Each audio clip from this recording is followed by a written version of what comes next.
Right, so welcome back. We're truly grateful that you could stay with us. Away from politics now, let's now zoom into a conversation that beautifies our culture, that sells us well in the face of all of these. Look, we're sitting on a gold mine. Apart from gold that we're misusing, apart from oil that we found and we're still misusing.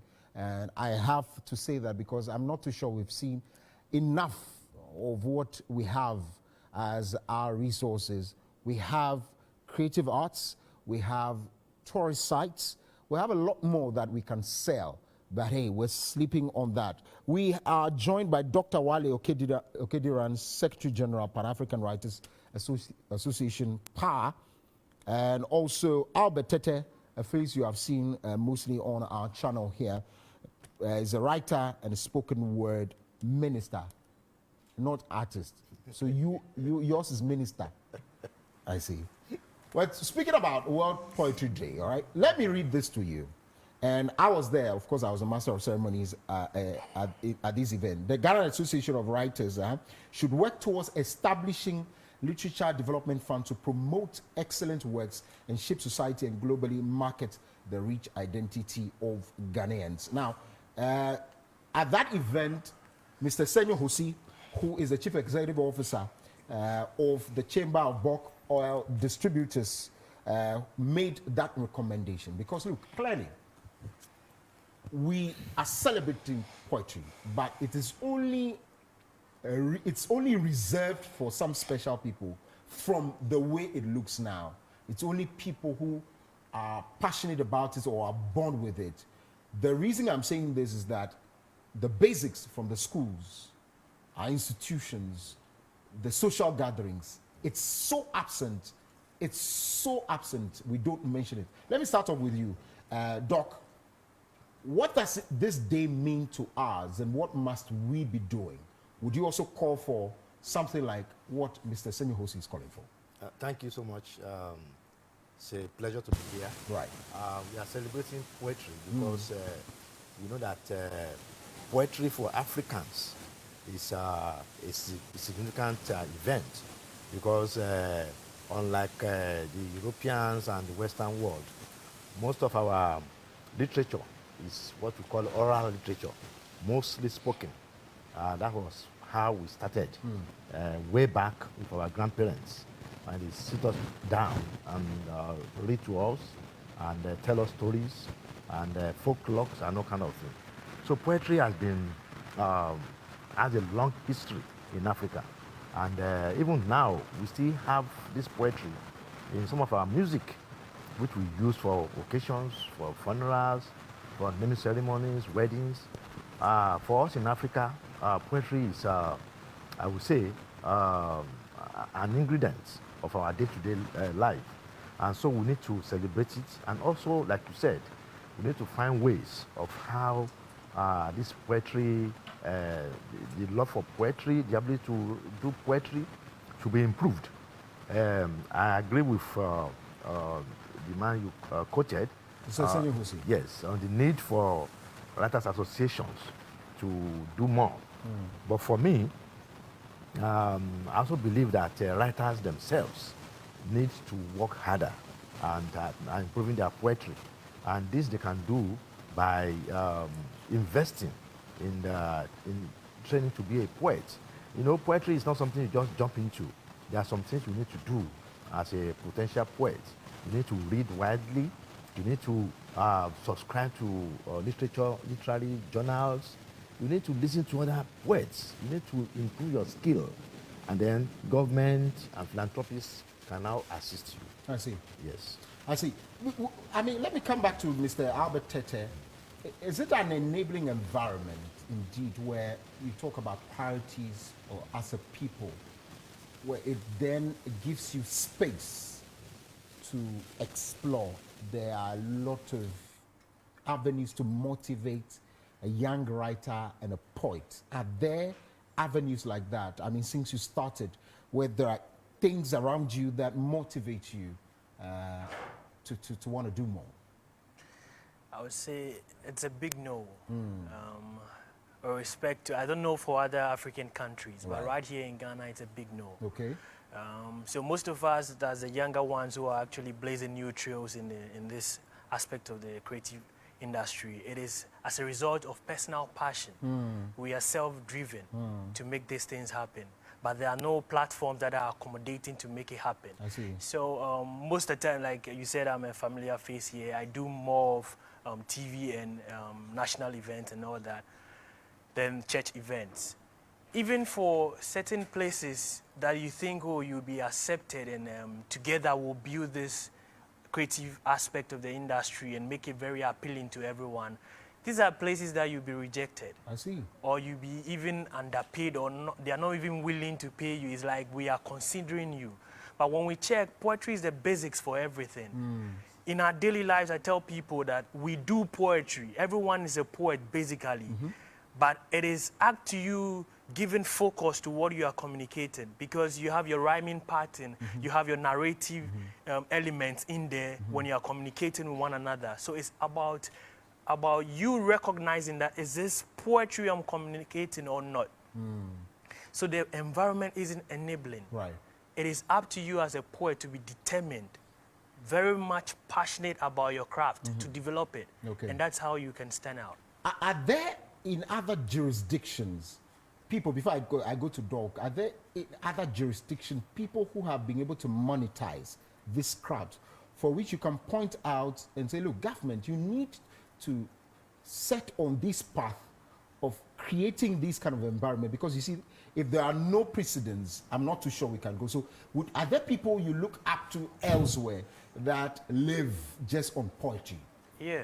Tell me about some of them. I have friends outside the country. Okay. And there's this young lady. I don't want to be pinpointing, so that it would be like you didn't mention someone's name. I see. Oh, no, so, I can mention a few. So, go ahead. Sure. She just writes poetry, publishes ebooks. She's living fully on this, and as we speak now, she's in level 100, first year university in Canada. And she's living on this full time. There's another, tonight we're having Twitter Space event with poets around the world, organized by my organization, that's Verbal Transformers. Okay. So reaching out to poets, we have award-winning poets who are living solely. They are being paid excellently. They are being valued in their community. I see. And if you go on Twitter and you check the tweets of people, you will not find tweets from Ghanaian, let's say the celebs, Ghanaian stakeholders, Ghanaian top personalities tweeting about a poet, tweeting about a writer. But when you check the Twitter space, you can see other people appreciating, governors appreciating. And even if you check the poet might even have 3 followers. But there is a government official appreciating the poet. Yeah. I was so astonished. I see. Let me pick that from Mr. Tetteh now and go to Doc, right? The intellectual property, the issues around it, because that's the only way we can realize this, where I get to throw in a conversation, or I write and I put it out there. How am I supposed to, first of all, monetize, but how am I protected? What has POWER, associations such as POWER done in this regard to protect the property of these people, so that further on they can sell it? Yeah. Yes, thank you. We encourage national organizations Like? in every country, because POWER is the umbrella body for all writers in Africa. Right. And the way we work is to work with national associations. Here we work with GAO. In Nigeria, we work with the Association of Nigerian Authors. In Liberia, the same. So we encourage each national associations to cooperate with the country's agency that is in charge of copyright protection. Every country should have an agency in charge of copyright protection. They are the ones who will make sure that pirates don't pirate your work, that your intellectual property is safeguarded. And if you have any problem, you run to them and you are protected. These are some of the things we encourage them to do. It's is a country issue, and every country must have that agency. Right. Yes, and then secondly, the important thing is for us to also find ways by which states, I'm talking of governments, can have grants and funds to encourage writers, including poets. I'm aware that in some European countries, like Norway, for example, any poet or writer that publishes any work, the government by right will purchase about 1,000 copies. I see. Yes, 1,000 copies. That's encouraging. Yes, very encouraging. And also, in some nearby countries, we have grants for writers, just like Albert is mentioning now. We have some poets who the only thing they do is to write poetry because the government is making grants available. But before we can reach that stage, we need to improve our reading culture. Because publishers will tell you that publishing is business. If I don't sell books, if I don't sell what we are doing, how do I make money? How do I publish you? And that is the kernel of our problem in Africa, not only in Ghana. The publishing, the reading culture is very poor. This was a discussion we did 2 days ago on Zoom, and everybody was saying, look, how do you improve reading culture when technology has taken over with all this social media stuff? And what were the answers to that? But prepare a point quickly. We're going to be taking that in about some 2 minutes. Social media stuff. Social media is there. People prefer to go to WhatsApp, to Twitter, to watch DSTV instead of reading. And then what were the solutions there? The solution is that we should find a way of making books accessible and cheaper. And electronic. Electronic. Because we can also use e-books like people are doing all over the place. We can have even radios that can be given to school children so that they can listen to events like this free of charge. Because they will tell you that, power failure, Ghana is lucky because power is very steady here.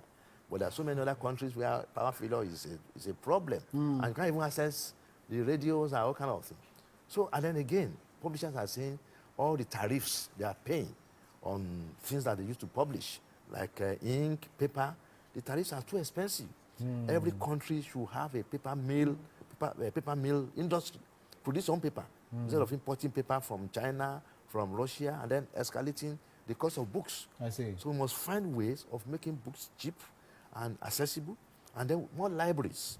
Our MPs and our philanthropists can put libraries in all their villages and towns. Okay. So that we can improve reading culture. I see. And I'll come back to that, the improving quickly, but in 1 minute, 30 seconds, how about we hear, because World Poetry Day, then we come and it's dry, we can't go. So Albert Tetteh does it so well. So 1 minute, 30 seconds, let's enjoy it. So you just mentioned poetry in public schools and all that, and it just brought one of the poems in mind. Okay. Sorry is going to be said in French. And I hope I get it right. It says, voici ma main, elle a 5 doigts, en voici 2, en voici 3. Celui-ci mon petit bonhomme, c'est mon gros pouce qu'il se nomme. Regardez mes doigts travailler, chacun fait son petit métier, au point obey. You get it? So this is love from that kind of nursery stage. It tells you that poetry actually helps in your developmental skills of literacy and all that. So it's very, very much necessary. Just like it says, so many years back. I can't even. So I'm even surprised it came back. Yes. But it is to prove to people that if you are passionate about this, technology cannot sway us from reading, because reading is self-investment. And as you invest in yourself, it's how much knowledge you have to communicate. If you don't take in the knowledge, you cannot communicate wisdom. So you need to study. So on this note, I say, and this is the final poem, you see, it's been the same old story when we say that it's been told. Today, what do we find ourselves doing in this very country? Everyone is communicating and is projecting that it is full of hardship. But I tell you, even the party soldiers know that this very thing is going on. But why do they keep on doing the foolish job of these very parties? Because the parties keep footing their bills of these very foot soldiers. It is very pathetic that we see that as young people in the same old stories we keep telling. I don't want to be emotional to this. Anyway, so that's Albert Tetteh. Quickly, let's wrap up the conversation. I don't know, but where do we go from next, Albert? In a minute, and I'll pick the photo of Mr. What next? What next? What would you want to see quickly done by you, the actors, or watchers, or policymakers? Where do we go? All I can say today is I want to see unity amongst the creatives. We should unite. And one thing I always say is we are all unique in our ways. What I can do is not what you can do. Just like I recovered something years back that you cannot do the same. But maybe you have a strength that I don't even have. Together, when we merge it, we will do extraordinarily well. So we shouldn't try to jail us because this person has the platform, or this is it will surprise you to know that I've called for collaborations with certain people and I've still not had it done. I see. Yes. Maybe you might see that my fire is different, but I am respecting your act. Together we can grow. I see. So we need to collaborate, and we're calling on corporate Ghana to also give us the platform to showcase our art. It is in doing that that it will be appealing to other people out there. And if you want to pay me and it's not up to what I'm demanding, please don't go and look for someone else, because in that sense, you are telling me that there is someone cheaper that you can. Which is no respect to the art form. Doc, in about 40 seconds, is there a generational gap? Do you think there's a generational gap between the young people and the old? And how are you bridging that quickly? Very much there's a generational gap because the old writers and poets, maybe they were fed on the issue of colonialism and post-colonialism. The younger generation now are looking at their own environment, what is happening. And that's why together we have many performance poets, people like Albert, who do more of stage presentations, which are very beautiful.